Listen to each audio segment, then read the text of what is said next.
एखादी व्यक्ति कहती है कि इस बार एक नया रेस्टोरेंट जो शुरू हुआ है ना वहां पार्टी करते हैं। कोई कहता है कि वाह क्या कविता है, क्या पेंटिंग है। कोई कहता है मेरे पास एक मस्त आइडिया है। पर कोई कहता है उसमें क्या इतना नया, क्या हमेशा करना।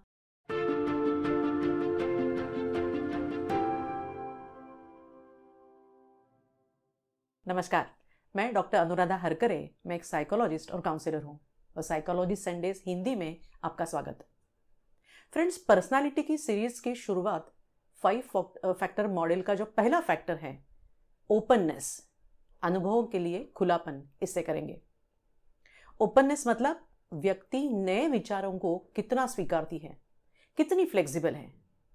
जिन लोगों का स्कोर इस फैक्टर में अधिक होता है वो लोग नए एक्सपीरियंस लेना, क्रिएटिव होना, नई बातें करना, ये उनको बहुत पसंद आता है। नए फ्रेंड्स बनाना। और ऐसे लोग एखादे सिचुएशन का अनेक एंगल से विचार भी कर सकते हैं, एब्स्ट्रैक्ट आइडियाज को समझने की कोशिश करते हैं। नया म्यूजिक, नई किताबें, नए रेसिपीज, नई फैशन ट्राई करना इन्हें अच्छा लगता है। चैलेंजेस लेना, सुंदर चीजों का शौक रखना भी इनकी खूबी होती है। अच्छा खासा चलने वाला करियर छोड़ के दूसरा ही कुछ ये लोग कर सकते हैं।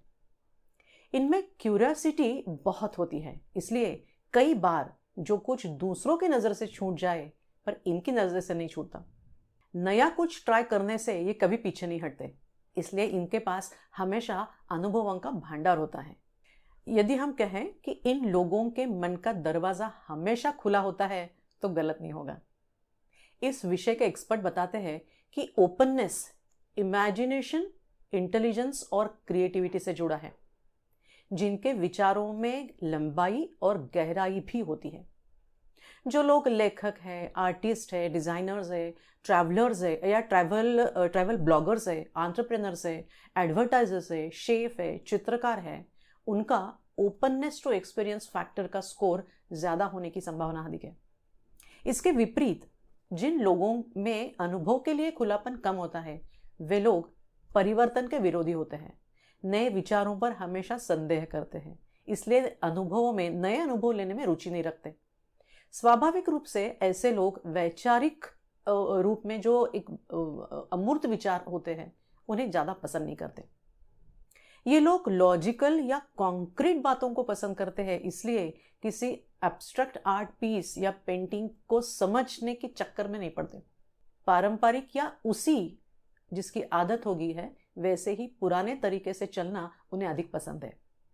खाने पीने से लेकर कपड़ों की फैशन तक नया कुछ ट्राई करना ये लोग अवॉइड करते हैं।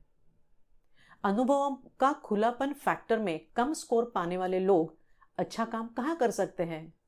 तो ऐसा जॉब जिसमें एक निश्चितता हो, काम करने का एक समान तरीका हो, जहां पे किसी रचनात्मक या क्रिएटिविटी की आवश्यकता ना हो।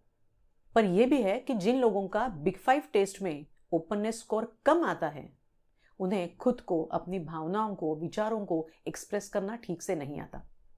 इसलिए यदि ऐसे लोग आपके साथ संवाद बना रहे हैं तो ये ध्यान में रखना होगा कि उन्हें उनकी वही डेली रूटीन के लिए या वही गिनी चुनी जो बातें वो करते हैं उसके लिए उनका अपमान न करें और उन्हें जबरदस्ती उनकी कंफर्ट जोन से बाहर आने के लिए भी न कहे।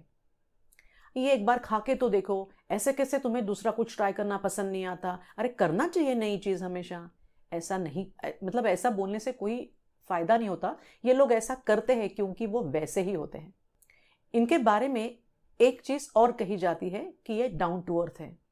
कभी आपने सुना होगा कि एखादी माँ कहती है मेरे बेटे के खाने के कोई नखरे नहीं, उसे सिर्फ दाल चावल पसंद है। पर असल में उसमें अनुभवों का खुलापन कम होता है। पर इसका मतलब ऐसा नहीं कि कम खुलेपन, अनुभव का खुलापन रखने वाले लोग गलत होते हैं या ये कुछ बुरी बात है।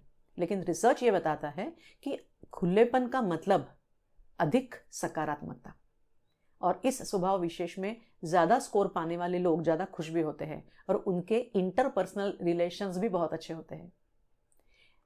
कुछ नए विचारों को, नई चीजों को देखना, अनुभव का नए अनुभव लेना, निरंतर कुछ नया सीखना, ये इनकी खासियत है।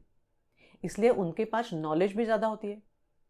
जब विचारों में फ्लेक्सिबिलिटी हो, विभिन्न विकल्पों को आजमाने की तैयारी हो, तो कठिन समस्याओं का समाधान खोजना स्वाभाविक रूप से आसान होता है, क्योंकि एक नहीं तो दूसरे ऑप्शन से पर समाधान वो ढूंढ ही लेते हैं। तो निस्संदेह ऐसे लोग जॉब परफॉर्मेंस अच्छा ही रखेंगे।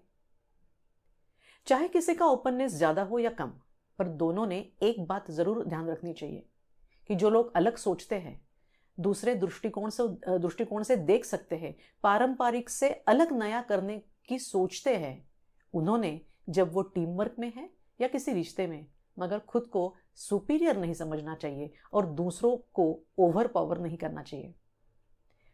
दूसरों को अपनी बातें रखने के लिए उन्होंने मौका भी देना चाहिए और दूसरों को ऐसे कैसे वही सोचते हो, अरे कैसी ये एब्स्ट्रैक्ट बातें समझ में नहीं आती, ऐसे कह के उन्हें जज भी नहीं करना चाहिए। ऐसे ही जिन लोगों का ओपननेस कम होता है, यदि उन्हें कोई सुझाव देता है तो उन्होंने ये नहीं सोचना चाहिए कि अरे ये खुद को ज्यादा समझता है, कितना होशियार समझता है। अधिक खुलापन एक पॉजिटिव ट्रेट है, फिर भी उसका एक नुकसान भी है।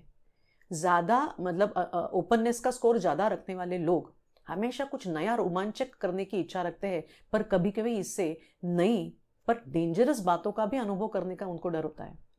वैसा वो कर सकते हैं। विशेष रूप से ड्रग्स या ऐसी कुछ बातों को आजमा के देखना उनको अच्छा लगता है। तब इन्हें अपने आप पर नियंत्रण रखना बहुत आवश्यक है और कुछ करने से पहले उसके परिणाम क्या हो सकते हैं इसके बारे में सोचना जरूरी है।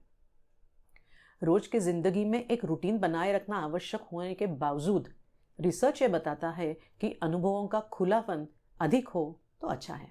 यदि किसी को अपना ओपननेस का स्कोर बढ़ाना है तो प्रयास करना होगा, जानबूझकर नया ट्राई करना, नई जगह जाना, नई डिश चख के देखना, नई फैशन करना, जो कुछ नहीं पसंद वो इंटेंशनली करके देखना, ये उन्हें ट्राई करना पड़ेगा। पर उसके लिए मुझे बदलना चाहिए, इस विचार से ही ओपननेस शुरू करना होगा, क्योंकि यदि खुद में कुछ अच्छा लाने के लिए बदलना होगा तो कुछ एफर्ट्स तो लेने ही होंगे।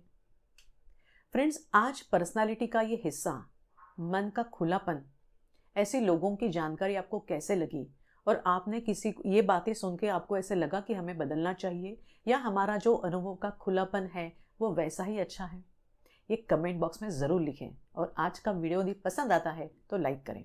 साइकोलॉजी संडेज हिंदी में फिर मिलेंगे एक नए पर्सनालिटी विशेष के साथ, लेकिन आज का एपिसोड देखने के लिए धन्यवाद।